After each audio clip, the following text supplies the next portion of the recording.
Big Mac Talks.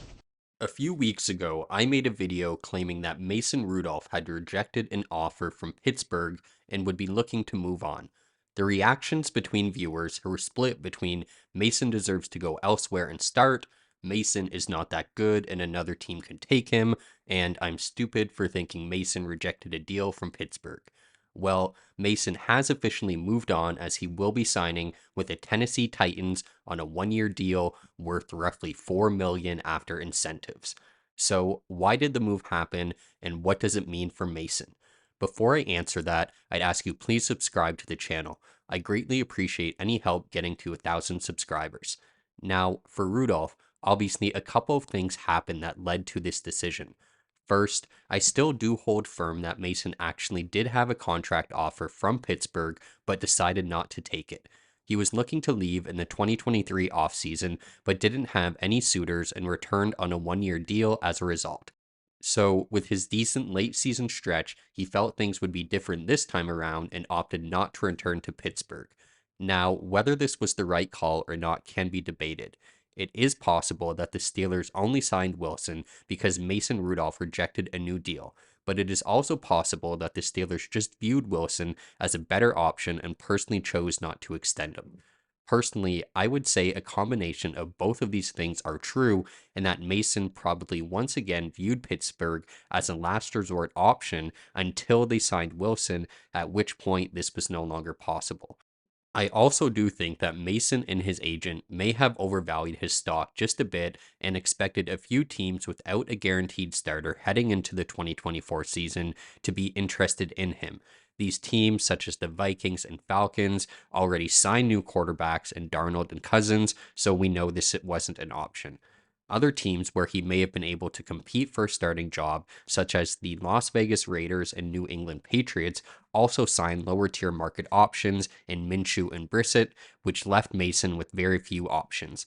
I'm sure there were other teams that were looking for a backup quarterback, such as Carolina or Indianapolis, but both of these teams have high first round draft picks going into their sophomore season that Mason knew he would have very little chance to win the job against, barring an injury to either Richardson or Young in these situations. Instead, Tennessee presents him with a situation where he will still have to fight for a job and prove himself against Will Levis, but the window for Mason to come in and take the job is much greater than the options I listed above. Levis was not terrible in 2023 as a rookie, but he also did not necessarily look ready to lead an NFL team. So, even if Rudolph doesn't get the job on day one, I think Levis will have to play at a pretty high level to eventually not get replaced by Rudolph.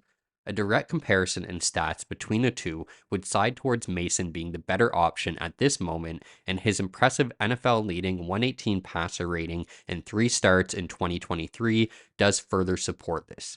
Additionally, Levy's had nearly double the sack rate of Rudolph, already has more pick sixes and the same amount of batted balls by defenders than Rudolph, and has a completion percentage 5 points lower than the former Steeler, while also having a bad throw percentage over 7 points worse than Rudolph.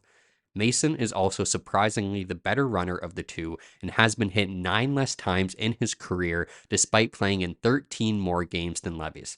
Obviously, to some effect, the Tennessee Titans offensive line in 2023 is what caused Levis to get hit so often as a rookie, but at the same time, Ryan Tannehill was hit 16 less times and only one less start.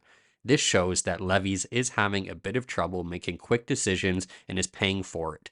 As a multi-year veteran now, I think this is what should set Mason apart from Levis and will eventually allow him to take the job permanently. Once Rudolph does get the job, he will have some nice weapons to work with as the Titans added Tony Pollard and Calvin Ridley in free agency to play alongside DeAndre Hopkins, who once again put up over 1,000 yards last season. But what do you guys think of the move? Did Mason make the right call signing with Tennessee, or should he have stayed in Pittsburgh? Will he get the starting job, or will he be forced to stay behind Will Levis? Let me know what you think in the comments, and don't forget to subscribe.